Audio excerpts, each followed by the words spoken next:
Here's Bob.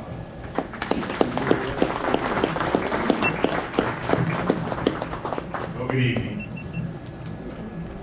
I will try to be brief, to the point, and then I'll be seated.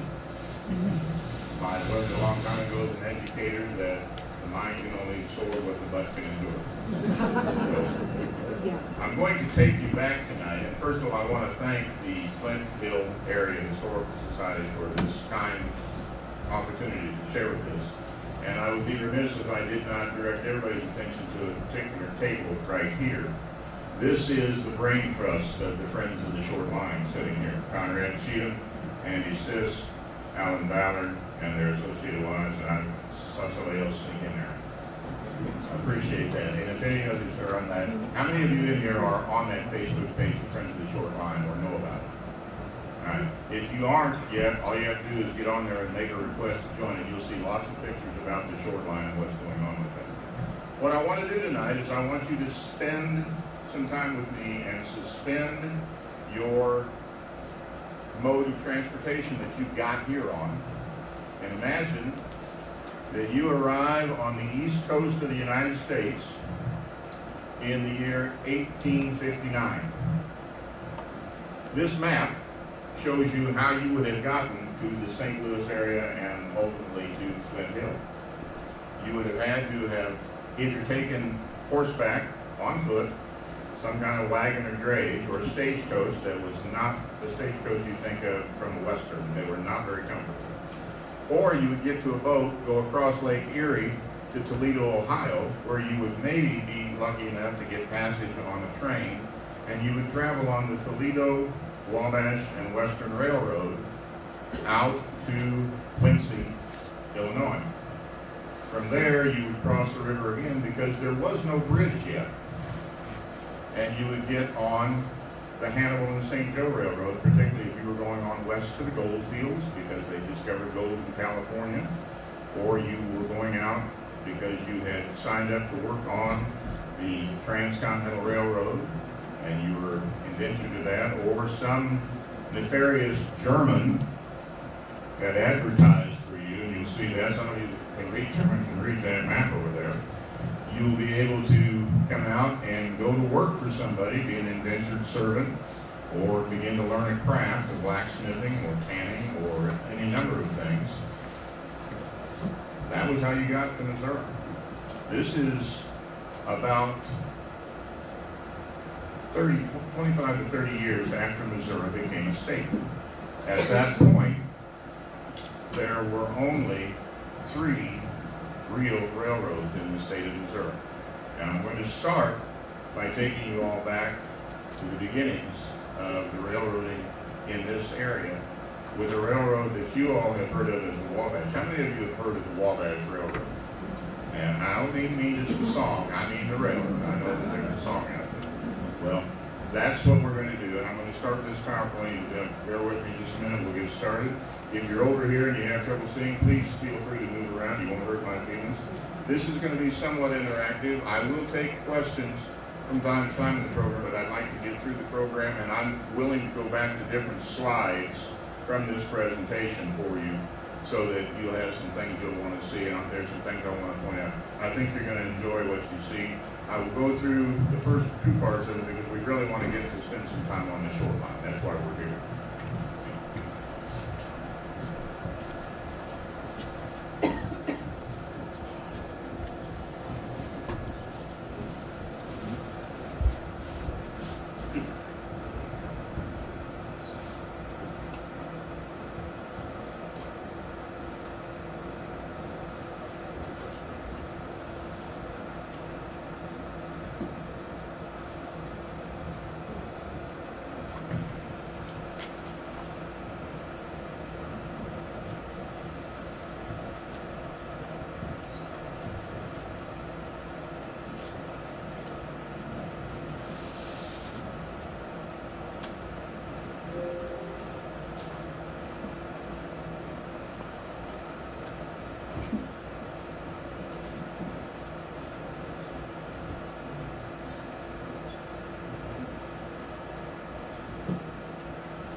time on the North Missouri tonight, then a little bit on the Wabash, and then of course the St. Louis, Hannibal, and Keokuk Railroad. For those of you that want to know how to spell my last name, there it is. In order to understand and plan, it helps to understand the past. 1837, only about 15 years after Missouri became a state, there were charters granted for 17 railroads in the state legislature. A meeting was held at Samuel Clemens' office in Hannibal, Missouri, Mark Twain's father's office. He was a lawyer and a mover and shaker, and railroad craze had hit the east and was really coming into its own. The first one, as I mentioned, is the Hannibal and St. Joe, chartered in 1846. Constructed in 1851, it was given by the state of Missouri legislature, free and clear, 600,000 acres of land to build across the state to help those moving to the west for the Transcontinental Railroad and to help settle the west. The second one was the Pacific Railroad. It actually started building at Pacific, Missouri, and built back into St. Louis. Again, it was given land grant by the government of 1849 and started in 1851 on the 4th of July with a big fanfare. Was also given 127,000 acres. Lastly, as I mentioned in that map of 1859, came the North Missouri Railroad. Unlike the other two that were given the ground, the land free and clear, they had to float bonds for theirs. And March 3rd, 1851, this is several years before the Civil War. In the book, Follow the Flag by H. Roger Grant, you'll see that the challenge to them was to come out from St. Louis to a point where the ridge or the watershed of the Missouri and the Mississippi was, and go north. The main reason for that was St. Louis merchants was tired of all of the stuff going from Iowa to Chicago or to Fort Dearborn. This 1865 promo of the North Missouri shows you this, and the darker ones, it's hard to see here, but I do have it in the book over here. Warrenton is spelled W-A-R-R-E-N-T-E-N, not T-O-N in this one. Whether there was a typo or that's the way it was originally done, I don't know. And there's quite a story about Warrenton and Truesdale and why there's always been friction there, and I'll talk about that a little bit, and it has to do with the railroad too. This North Missouri timetable lists all of the towns along there, and if you can look at that closely, and again, I have it in the book over there, the town of Moberly does not exist. The little town of Allen is there, and you'll also notice that there is not a Macon, Missouri. There is Hudson, Missouri. That's what Macon was before it was Macon, it was Hudson. Stations of the North Missouri included St. Charles, of course. On this side of the river, there was a ferry across. The bridge that you see in the background on that photograph was not there yet. St. Peters, Missouri was a joint venture because the Hannibal and St. Joe built a branch down, but they didn't build the bridge across at Bellefontaine to go into St. Louis. They came down and they interchanged with the North Missouri Railroad at St. Peters, Missouri. Gilmore, we all have been talking about Gilmore. This is the depot for Gilmore, Missouri. The boxcars you see in this picture are on the short line tracks. The tracks in front of the depot are the Wabash Depot. This is the third depot that sat at that location. The reason for that is there were two tornadoes ahead of that that literally wiped it out. At one point, Gilmore was going to be larger than Winston. In O'Fallon, Missouri, on the North Missouri, there is now a bridal sales place. Some of you may have taken your wives, daughters, or grandchildren to look at wedding gowns there. That's the Krekel estate. That's the Krekel home. That was the North Missouri Railroad Depot when the North Missouri was built across here in the 1850s. Millville was also on this line. This is a more modern thing, but that's Forestell, Missouri. And the building behind it in that picture is a Sears house. How many of you know what a Sears house is? You can buy the Sears house out of the catalog and they would ship it to you on the railroad. All you had to do locally was put your foundation up, because foundations were different in Florida or in Arizona than they were in Minnesota or Missouri. This is the first known eastbound North Missouri train at Wentzville, Missouri. That hip roof there. A couple of those buildings still exist today. This is what the depot looked like, and the round things that you see there were the order hoops for those, and I've got an order hoop over here on the table that actually came out of the Gilmore Short Line Depot. As I said, it started August of '55, 19 miles open, and then there was a car ferry. What that did was it made St. Charles and St. Louis closer by rail by 21 miles. It really sped things up. And again, as I said, St. Louis was competing with Chicago for all the resources. That's why the North Missouri was built. They wanted the resources, the commerce, the wealth, the status. So y'all think the Cardinals and the Cubs rivalry is a thing? Chicago-St. Louis rivalry has been going on since they started. Rail travel was attractive. Why? Because in the winter, the rivers that you traveled on boat by flooded or froze over. Spring floods slowed things down.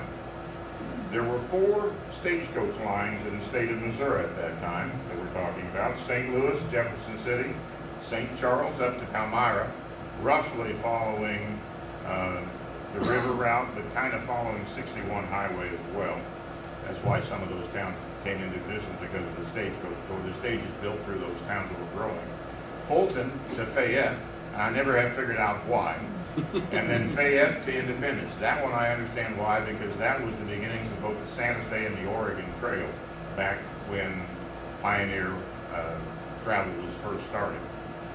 This is the Truesdale-Warrenton Depot. This is the Truesdale Depot here, as it sat basically kind of out where the park is in Truesdale, if you know where that is. This is the brand new Warrenton Depot. And this is what it looked like a few years later, after it had been repainted and had a few years of seasoning. The interesting thing about that was the railroad did not want to build 2 depots that close to each other because of that grade between Market Street and Warrenton and where the Truesdale Depot sat. They said you can just walk up there or ride your horse up there and get on the train. But they told the people of Warrenton that if they would raise X amount of dollars, they would match it and they would build them a depot, and that's what they did. And I have a document that shows the names of those that contributed $150, which was big money at that time in the 1860s and 70s. Here's Montgomery City, and farther west was the Wabash Depot. This is the second depot that was built. The first depot at Mexico was a frame depot. Sturgeon, Missouri, was named for the president of the North Missouri Railroad. It originally had a wood frame depot, and you can see the order board there. When the Wabash began to experience times of the frame depots were old, or again, tornadoes were taking them out, or there'd be a wreck and would wipe the depot out, they started experimenting with precast concrete depots in the 1950s, and this is one of those. They would create the precast concrete depot at some division point, ship it on flat cars to where they wanted to build it, and then they would build a precast concrete depot. And for anybody in here that's a model railroader, if you're familiar with the Plasticville model railroads, you can take the Plasticville Hotel and make a very credible precast concrete depot in both HO and O scale. And again, this was Macon. Before this was Hudson. The problem at Macon, though, both the North Missouri and the Hannibal and St. Joe built their lines to different scales. They weren't the same width of railroad. That was very common in this country. Part of that thinking was it was proprietary. The railroad wanted you to only use their services. So what would have to happen at Hudson or at Macon City was they would have to unload things from one boxcar to the other, or they would have to lift the cars up and roll wheels from one to the other and transfer the boxcar over to the other railroad. It was pretty much a labor-intensive thing, but it went along pretty well, and people were making some profits. That is, up until about April of 1861, because there was a lot of political unrest in the area there, which was known as Little Dixie. You had the Union, you had the Confederacy, and the Civil War challenges. The Civil War was extremely devastating to North Missouri. It was devastating around this part of the area too. People do not realize how many Southern sympathizers there were as far north as Palmyra, Missouri. That was known as part of Little Dixie at that time. Well, a while ago, Joan mentioned the tobacco. That was part of it in this part of the world. There was a massacre on the North Missouri at Centralia. Quantrill's raiders came in there and heard a train coming, and they burned the depot down, and they took all the passengers off of that. There were some furloughed Union soldiers, and they shot them all. They even shot a Prussian officer who was speaking German, and they couldn't understand him, so they shot him. And there's a marker out south of Centralia. You can go out there and see that if you'd like to. This is the original wood frame depot of the Centralia. After the war, though, things settled back down and began to do that, and North Missouri decided we need to figure out what we're going to do. So they standardized theirs to what everybody else in the country was standardizing to at 4 feet 8.5 inches. They did that in 3 days in August of 1867 across the entire North Missouri tracts. The Pacific didn't do that to theirs until 1896, almost 30 years later. Now let's talk about waterways and how you get across it. Most of it was a ferry. There was a ferry on the North Missouri from the east side of the river across the St. Charles, and then you came up to come on this way. It wasn't until the 1870s that this bridge was built that you see in the background of this wood frame depot. And that's a shot of it. That bridge is an interesting story in and of its own. The bridge you see now when you travel along 370 is known as the Pitcairn Bridge. It was named for a resident of the railroad when it was built in the 1830s. There was also the Macon to Kirksville line. They went on north from Macon on the North Missouri. And they also went south of Allen. They convinced them that they would name a town after a very famous statesman from the area. And they went across through Salisbury, Missouri, through Carrollton, Missouri. There's another one of the precast concrete depots, and Henrietta. The new town to replace Allen, as I said, was Moberly. This is a very rare picture of the Moberly Depot, which is to this side toward me. The building in the center is the hotel and the restaurant, and the wood frame out there was for the wood shed, for holding poultry, pigs, and other things they would serve at the restaurant as well. And you can see part of the town. Some of the buildings in the background are still there today if you know where to look. This is a shot looking from the south. This is looking toward the north, and then the tracks will curve around to the west. And then there will be also the tracks that go on straight north toward Macon. But this was what you would have seen if you were traveling on the Wabash, probably in the 1880s, 1890s. The receivership that happened, I'm going to go on through some of these, the Council Bluffs, the depot at Brunswick, the St. Louis and Cedar Rapids, going on up to Kirksville and Queen City. And you would think that they were going to do just fine, but unfortunately, the unrest and the things that happened in 1871 that affected the short line also, it's why the economics of the short line didn't fare as well, was because of that. And in 1871, the North Missouri Railroad went into receivership and re-emerged as the St. Louis, Kansas City, and Northern. So if you happen to be in antique shops and you see a timetable with the St. Louis, Kansas City, and Northern, I want to know about it. In August of 1871, they were sold and reorganized, as I said, and some of the players in this was the mayor of San Francisco, of all things.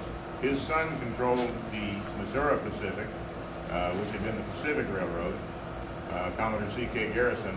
And then in 1879, one of those names that we all heard about in railroad history or in history classes when we were taking them, Jay Gould, came on. At one point, Jay Gould owned about 1/9 of all the railroads in the entire country.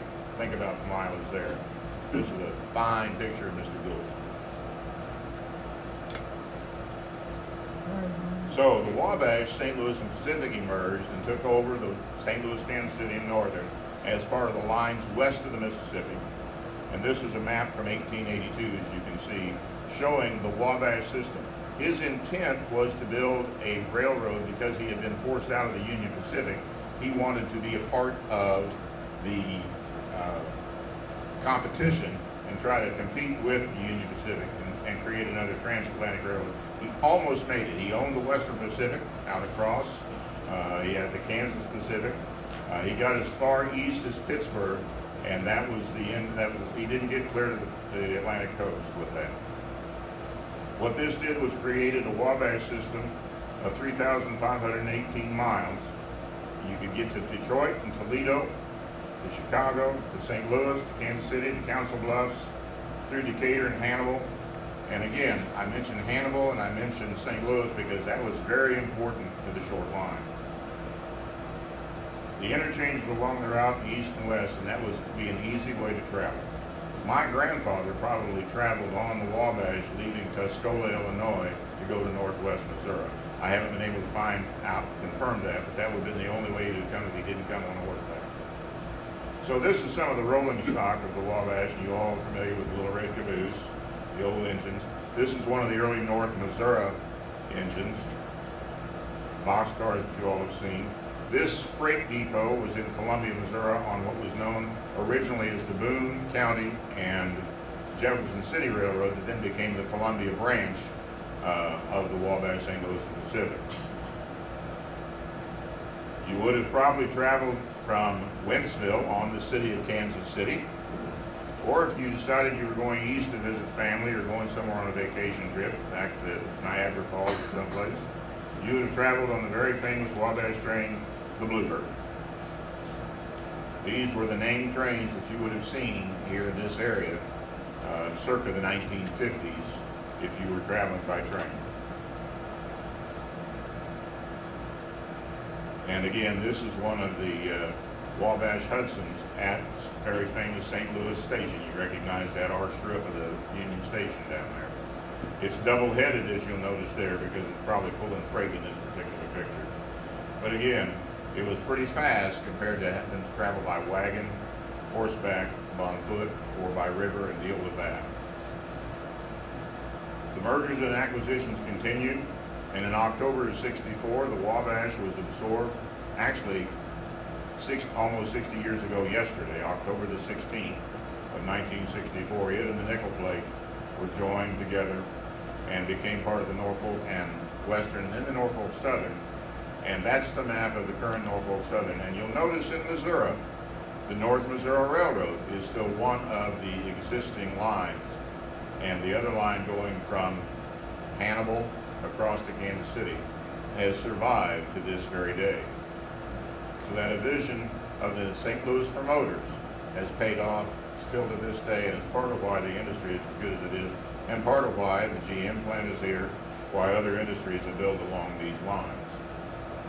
So now we come to the St. Louis, Hannibal, and Keokuk. This is the logo of the short line railroad.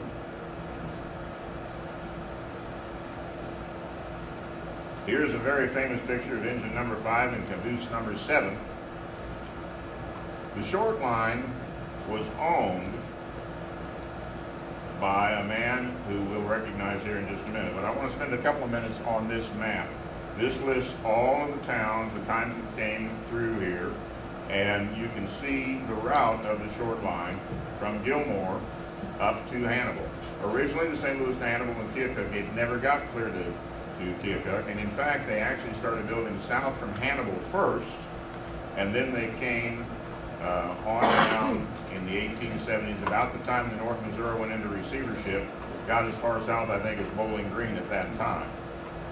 This shows you some of what we're going to see, and I hope you'll spend some time looking at the material over here on this table, too. It was known as the short line, as you all know, and the reason for that, it was a shorter distance via the Wabash to St. Louis than it was if you left Hannibal on the Burlington and came down as well. It was owned by John Ringling. Handsome man, isn't he? John Ringling was ahead of his time. He was one of the first locomotive releasing agents. If you looked at the business vouchers for the short line back in the day, they would have engines on their books that there's no way they could have traveled on the short line rail. They would have turned them over and gone on the ground. Well, what he would do is he would bring them into his shops up at Oakwood, and he would recondition them, and then he would re-release those and lease them back out to other Class 1 and Class 2 railroads. he was really kind of a visionary in that regard and was ahead of his time in terms of what he did. This is Gilmore. You'll notice where the depot sits, the picture I showed you earlier. You'll notice there's a turntable. It was not an electrified turntable. It was what we would call an Armstrong turntable, and then you would have men on a lever that would turn the engines around. At that time, they were light enough weight that they could do some of that. Look at the plat map there. You'll see the platting of the town. This plat is from about 1905. It's out of the St. Charles County Atlas, and you can see those very clearly. And if you know where to drive down in there, you can drive down in there and kind of imagine what it is. And I was talking with an individual before the meeting who lived in that area who knew that, and another individual showed me some architecture he has scaled of where the water tank stood and where some other things were, because it was pretty intense. If you'll notice, there's a double track there, single track on the Wabash at that time. There might have been a passing sighting there as well, but probably not, because 1905 they were doing those kinds of things farther west of here. St. Charles County, as I said, you saw before the Gilmore Depot. Now we come to this area, an Enon. And I got confirmation a while ago that this is in fact the Enon Depot. The tracks sat to the far side of the covering of the platform, and that was the post office known as Hoberville here in this area, as I know you all know. But that was the short line depot in Enon. Owen Station, as far as I know, never had an actual depot. They had a platform. There's the plat for Owen Station, and I've got bigger pictures of that in a couple of books over here on the table as well. Lincoln County, Moscow Mills. That was along the Quiver River. The Burlington Depot was up on the higher ground going across from Old Monroe through South Troy and on west to Francisville to interchange with the Alton Railroad and go on west. Troy, Missouri was a two-story depot. Probably the agent and his family lived in the second story. That was very common.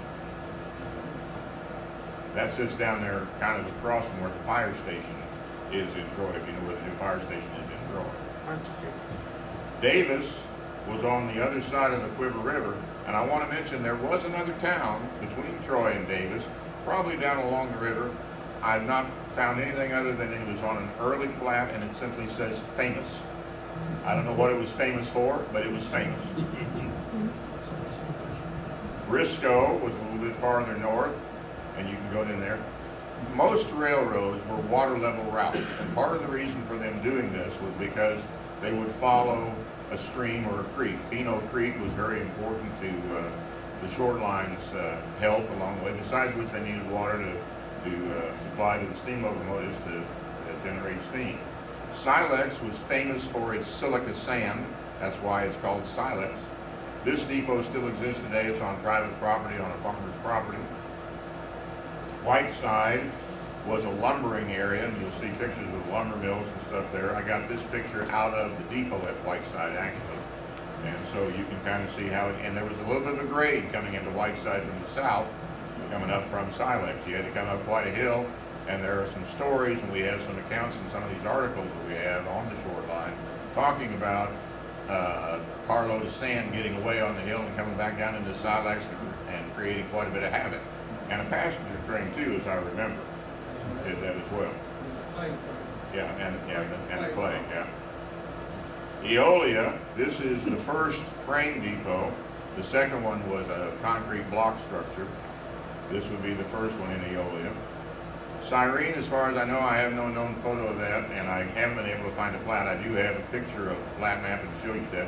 If you are on Highway 61 coming south from New London, you will actually be on part of the short line railway when you're on the southbound lanes of Highway 61. Bowling Green was very interesting. They built to last. The short line, when they built structures at division points and major interchanges, and Bowling Green was an important interchange because they interchanged with Chicago and Alton. I have a plat dating way, way back where there actually was an interchange track there. A lot of people don't think there was, but if you know where to look, you can see the grade of the right-of-way for that. This picture is from Ed Lawson, and that building is still there today as private residence in Bowling Green. McCune, as far as I know, had no known picture. Pino was really just at the creek. Frankfort had, I think, 2 or 3 depots over the course of its life. I know Center did out on the Perry Branch as well. This is a good shot of the Frankfort depot. Again, a nice wood frame depot. The original New London depot was a wooden structure. From the pictures here on this, I would say this is circa the 1880s or 1890s. Just from the dress of those on the platform. That's the original depot. And just a little bit south of the New London depot is where Rawls Junction was. Rawls was the beginning of that county. And the branch that went out to Perry because of some agriculture, corn especially notably, and also some strip coal mining and stuff out that way too. A lot of people don't realize how much coal mining, just strip pits and stuff went on, and not so much mines where you went down in the ground, but more strip mining was done all over Missouri. Again, as I said, it was important for agriculture and for the branch line. Rawls Junction, as I mentioned, the New London Depot still exists today. At one point in its history, it was a bar and grill. It's a concrete block depot of sorts, kind of a stone structure. You can see the platform there. You can see the add-ons that have happened. You can see how the roof line has changed, but that building still exists. And then there was Hannibal. As I said, they built the last, and they wanted to be impressed in there because they were dealing with the Missouri, Kansas, Texas Railroad. They were dealing with the Hannibal and St. Joe Railroad, and so they wanted to be as impressive and impress people to use their line as much as anything. This is a shot of Oakwood.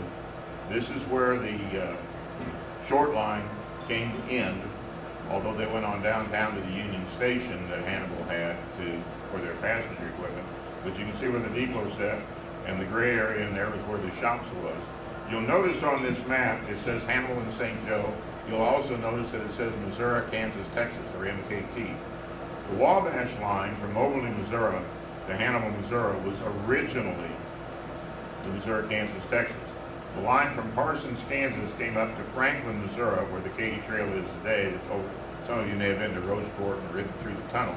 Well, if you're at Franklin, Missouri, the line went straight up from there, up through Fayette, up to Moberly, and then on from Moberly across, kind of following US 24 to Hannibal.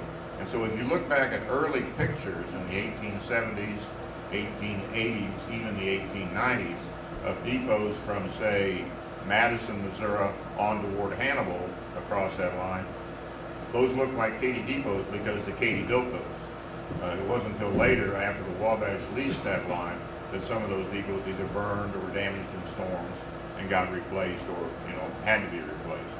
I'm going to show you the next picture, and it's got a little bit different orientation. This is the same shot as this one, but north is going to be to my left to your right. My left to your right. This is the yard for the short line. And as I told you, he was ahead of his time. He was a leasing. So they had shops up there so they could take those railroad trains in there and they could refurbish them. You'll notice how many stalls that roundhouse is. You'll notice the different places where the machine shops are. You'll see the creek, Bear Creek. Bear Creek was significant in the life of all 3 railroads in Hannibal until they put the flood walls in. And you can see all the other kinds of things there.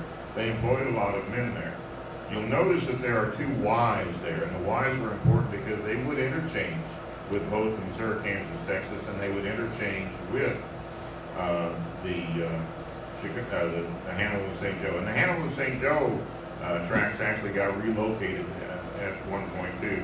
And that area up there now is now Norfolk and Southern's, what they call outer depot. That whole area became a big railroad yard for the Wabash and then for the Norfolk and Western and then Norfolk Southern. But that gives you some idea of what you're seeing there. And again, all these maps are here if you want to scrutinize them a little closer after the presentation. When the Mississippi flooded, Bear Creek backed up, as I said. If the Bear Creek, somebody spit, sometimes they said the Bear Creek would flood. And then you had to deal with that. And there you'll see the Shoreline Depot in the background in the flooded waters. You notice the old style switch stand in the front there. That's how they would switch tracks. And you'll see other things like this on both the Wabash and on the Burlington having to deal with the floodwaters. And you see the wagon bridge across the tracks in the background there in this particular shot. Now let's talk about some of the things you may remember coming through here if you remember the short line at all. Some people call these the Galloping Goose. That's what they called it, particularly on the narrow gauge out in Colorado. Some of them called them a hurdy-gurdy. Some places, when they get away from the steam and they started using the diesel like that, they called them a skunk because they smelled. They thought that the diesel fumes and stuff smelled. So you'll see there's an excursion train you can ride out in California to the redwoods called the skunk train. These are two of the passenger and mail trains that were used, and the one on there, I mentioned the Armstrong Depot for the turntable down at Gilmore. Here's the one up beside the depot there in Hannibal. And you'll see the man has the lever, he's switching the tracks, and he's going to rotate it around. It was just a low gravel pit, it wasn't very deep. The man can stand in it, he could step in and out of it, but what it would do is they could rotate those tracks around and turn that thing around, because that was the end of track, particularly what they were doing there. The other one that I want to point out to you is number 55 there. That's in the engine house there in Hannibal. And if you'll notice, the front of that has the logo on it that I showed you at the beginning of the presentation on the short line. But you'll notice it has some wings on the side of it and also the wings on there. That was some homage because they were trying to compete with the Burlington Zephyrs. So that was kind of a Zephyrette style logo to give the impression that the short line was going to be a speedy passenger train back and forth between Hannibal and Gilmore. Some of the architecture, if you know where to look, and can do so. The Keystone Bridge at Frankfurt, as I told you, they built these to stand. If you can see in that picture, and it's a little bit small, and I apologize for that, we have other better pictures of it. I can show you a bigger one on the computer. But my friend Neil Fink, who I mentioned earlier, is standing in that bridge, and Neil was about 6 feet tall. So that gives you an idea of how big that structure is. And the right-of-way is still there up there. In fact, there's a caboose up on the right-of-way up there, the little park up there that you can see. It's not a Hannibal caboose, I'm afraid. It's not number 7. We wish it was. There are some abutments that you can see if you know where to look in Bowling Green. The tracks that you see there, that is the old Chicago and Alton, now the CPKC. Those abutments are still there on the west side of Business 61. And the other abutment there, Conrad, help me, where is that abutment there, down there by where that other arch is? What county highway is that where that other abutment is, where you go by that county road, you see a big concrete? You're talking about Highway 49? I'm not sure it's 49, I think it was a county highway, down there by that Baptist church. Oh, Pino? At Pino, yeah. Yeah, you and I were Yeah. That abutment is still, the other side is not there, it had a timber trestle on it, but you can see that is there. Pino, Highway 49. Yeah, yeah.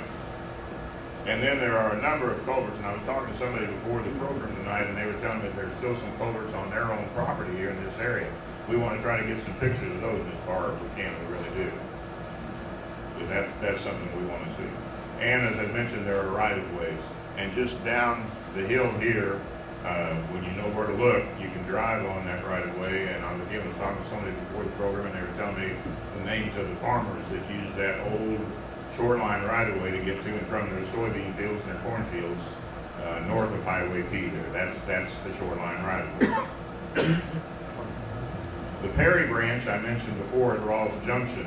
This photo is kind of rare. That depot in the background is the only known picture we have of the short line depot out at Perry, Missouri. The branch that went out to Perry, as I said, was for going out for agriculture. This particular gathering, that's a group of individuals from Center, Missouri, going out for a corn carnival out at Perry, Missouri that day. And that's one of the few pictures we have of that depot. As I mentioned, there is the Friends of the Shoreline page. I hope you'll get involved with that, and I hope that you'll spend some time talking to some of the folks at this other table here, because the definition of an expert is you have to be more than 25 miles from home. And when I looked at the map earlier, I did my Google map to come to this, I'm about 13 minutes from here, about 7.3 miles, so I'm no expert. The Center Depot is a museum. This is the third depot. Its final disposition before it became the museum on the shoreline, it was a highway department building. This was the third depot at Center. Again, one I think was damaged in a storm, one was burned up, and I think you'll appreciate going out and looking at that because there's a lot of pictures. And we have pictures of the other Center depots in a couple of these books over here on the table as well. I want to thank the Wabash Road Historical Society. I wish I could thank Jack Ford, but he's no longer with us. He had a wonderful depot page that sadly had a catastrophic failure, and we lost. He was in the process of putting every Missouri depot that ever existed on that page, and it's gone. But we were able to capture some things before it went down. Alan Ballard is here tonight. Alan's book on the branch line to Perry, I have a copy of that book up here. He has his copy. I think if we talk to him, we'll get a printer. Maybe we can finally get some more printed for that one. If you're interested in the history of the shoreline there, and we're going to hopefully work on another book on the shoreline at some point. Conrad Cheatham is here tonight. I want to thank him again for all of his help and assistance. H. Roger Grant, who I mentioned, Archie Hayden up in Hannibal, Missouri, is a Burlington man, and he has assisted with finding some pictures as well. A wealth of information. Ron Leake is involved with the Rawls County Historical Society, and we're always looking for people to help staff that museum up there at Center. They keep it open at certain times of the year. And of course, Andy Sisk, who has written a couple of articles on the shoreline and keeps the faith. He and I are both members of the Wabash Road Historical Society, and he's in so many, I've lost count of how many he's involved with. And the Mid-Missouri Civil War Roundtable because of the information about the massacre of Centralia. And the Encyclopedia of Missouri History was a help. And countless other people have helped me in my course. I'll leave you with this. This is number 7 with a crew on board fighting the waters of the flood at Bear Creek.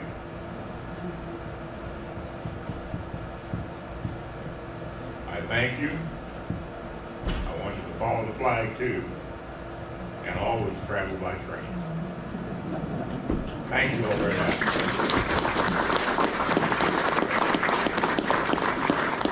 I'll take a few questions, but I'm going to probably direct some of your questions to this table over here because collectively we're all smarter than any one of us is by ourselves. And we are always glad to gain more information from anybody out here that has some. Yes, sir. What year did the shoreline go out of business? What year did the shoreline go out of business? Well, Okay, it went out in parts. it depends. The part from Bowling Green to Gilmore went out in 1933, 32, 33. But the part from Troy to Moscowville operated the St. Louis and Troy Railroad. And that lasted until 1960. The part from the Perry Branch went out in 1943. The whole company closed in 1944. And as a part of what I'm going to do as a bonus now, if I can get it to come up, I don't know if I can get this to work, but we're going to try. Here's a little treat for you. This is the shoreline.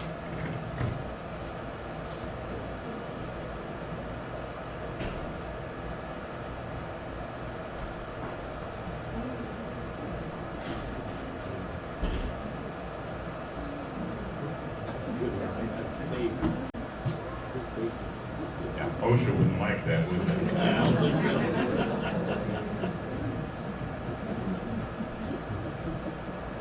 So you can see oil, lap cars, them in there. They're coming into the depot at New London there.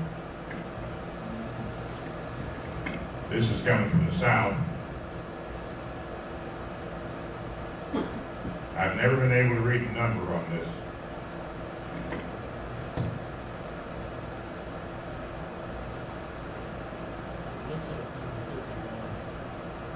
Could have been 51. They're running thick.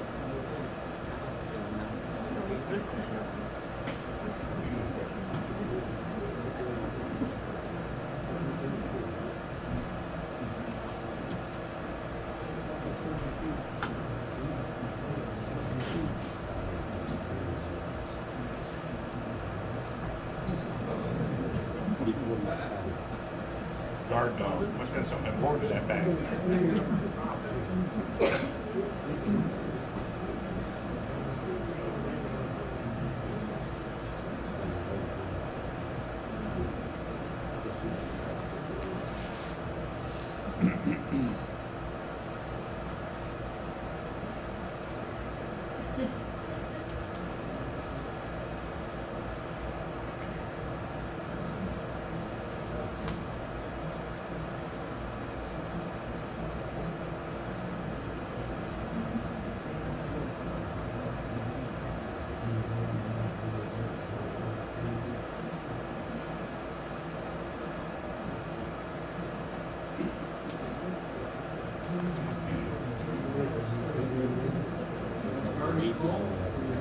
Something.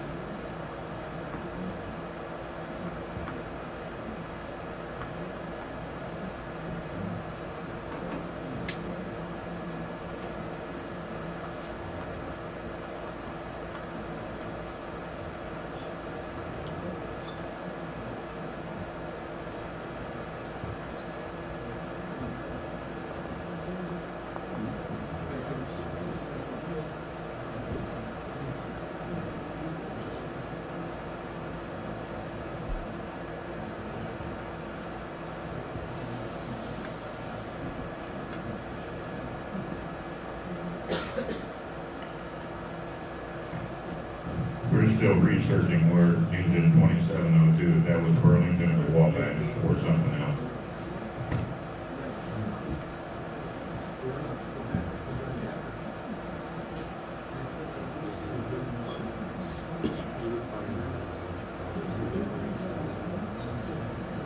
That's caboose number 7 there. You can see the 7 on the side of the caboose.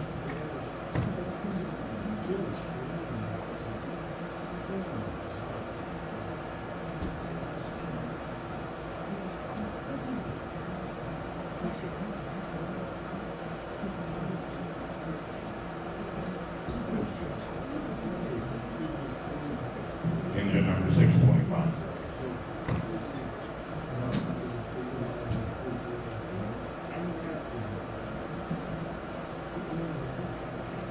Looks like they got a ballast detail on there. You see the crane and everything on there, probably dealing with flood water.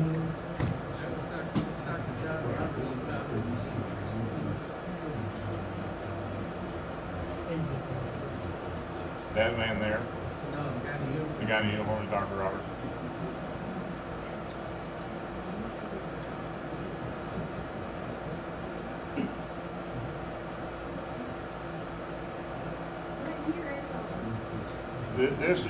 This is probably in the 1940s.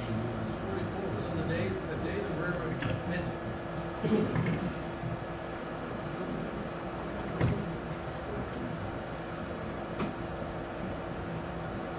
The short line was a four-man railroad. And it was, when they run a freight Campbell down to Gilmore, it would take all day to make the run. So crews would lay over, spend the night in Gilmore. And they put some boxcars down at Gilmore, took them off the wheels, and put bumps in them, and that's where the crews stayed. That's according to a former employee. On the table over here, I have a lot of railroad stuff that you want to take a look at. Take some time. There are chairs there. Feel free to sit down and look at it. We'll stay here as long as they'll keep the lights on. But there's stuff there. There are a few things for sale. I mentioned Neil Fink. Neil was a member of the Wabash Red Historical Society. He modeled the short line in HO scale as if the Wabash had taken it over. He told me once that his father and grandfather actually walked the short line because the Wabash considered purchasing it at one point. And they walked it to decide if they wanted to make the investment to do that or not. They did not, but they did. But he modeled his railroad method, and we have a publication that's hot on it. And there are other things there. The book underneath the picture of that Alan Ballard painted, that notebook has all the plat maps from Gilmore clear to Hannibal. So you can look through those. If you have property on any of that right of way, you know somebody, you may find their name there as well. And there are other things to look at, so please feel free to do that. I know that the bar is still open, so make yourself available as a soft drink or an adult libation and visit amongst yourselves. And we're here to answer questions. If we don't know the answer, we'll make something up.